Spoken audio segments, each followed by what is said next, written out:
Hi there, welcome to another Friday Findings video.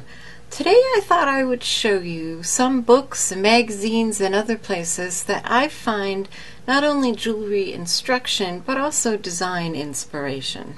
So this book is actually the very first book that I got on making jewelry, and it's how I got started, just making bead and wire jewelry by Dawn Cusick. And she has a great variety of projects in here. Making lariats, making bead rings, very simple projects. Using a wire jig to make little loopy components. Using different kinds of wire. It's a great introduction to a lot of the different possibilities that are out there.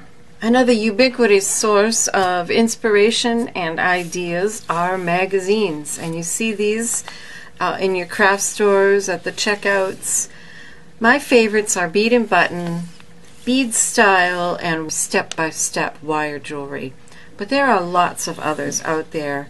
And you can see this one actually is from the library. You don't necessarily have to get a whole subscription.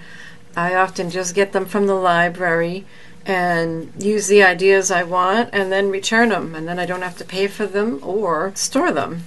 But these magazines are helpful. They have a lot of great ideas, and there are other ones. Not just the projects, but even the ads are inspirational. On the back of many of these is a Fire Mountain Gems idea with a fantastic project.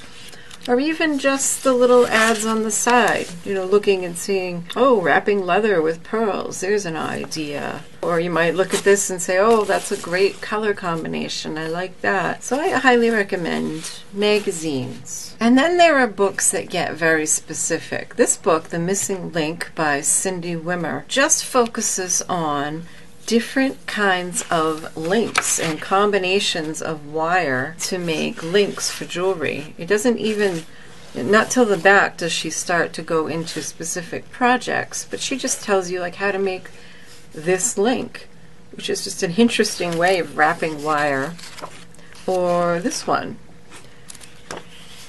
you know, or using twisted wire, which I've shown you how to do in another Friday Findings video. Twisting your own wire and then making this great link to combine things. So this one is great because instead of giving you just projects to make, she gives you the components and then leaves you to design your own projects with those, which, if you're trying to be original and unique, is always a great idea. And then there are other books that you just work through, step by step.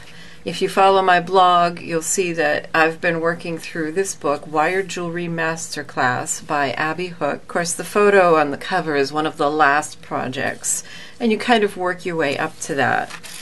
And she is excellent because she gives very, very detailed instructions, great step-by-step photos showing you exactly what to do, down to the little fine details that make your projects nice. And this is one where if you start with the beginning, you know, she shows you how to make toggle clasps or a brooch pin, how to make chain, which if you follow my blog you saw that I was working on this. So most any basic book, or actually even in the backs of the magazines, you'll often find basics, how to wire wrap, how to open and close the jump ring, how to wrap briolets, and so on. You'll learn the basics just from any of those places. So I'm not focusing so much on basics, but how to take those basics and then get pretty fancy with them and see all the different possibilities that you can do. So books that you work through step by step are great. Another place for inspiration is Fire Mountain Gems catalog. I love this catalog. They come out with quarterly catalogs, and they usually focus on a particular niche of jewelry making. There was one that focused on polymer clay. This one is on metal smithing and wire working. And so they've got all these products, which can be educational in and of itself. I've often seen products that I never even knew existed. And they'll even give you descriptions of stones to teach you a little bit about that. But there's always projects in here that were created by people using their products. And those can be inspirational. You know, you look at something like this and say, oh wow, a bracelet made of large links connected with multiple jump rings, filled to the brim with charms. And then you can run with that and make it your own. And then finally, we always want to be careful when we're designing jewelry that we don't make exact copies of other people's work without crediting them. So whenever I'm making something from the Wire Jewelry Masterclass, I'm copying it to learn, I give credit if I publish it, if I put it online, that it was made with Abby Hook's instructions. So a good way to go from a copy to inspired by to something you wouldn't even recognize is to sketch your ideas in a sketchbook. And these can be taken right from the catalogs or magazines or ads or whatever. And just sketch out what you like about the idea. I often write descriptions because I'm really not a great drawer.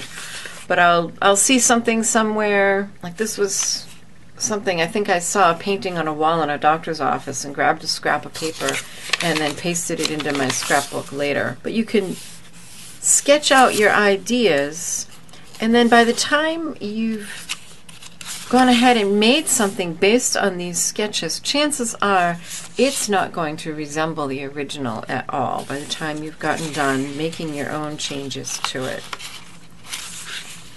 So those are just some thoughts for ideas and inspiration for coming up with your own ideas that are original, finding sources that show you good design, color combinations, and different ways of using materials. If you like this video, please be sure to subscribe to my YouTube channel so you'll see more like it. And also check out my blog, keepsakecrafts.net, and up on the screen are a couple more videos you might enjoy. Thanks so much for watching. Happy creating. Bye-bye.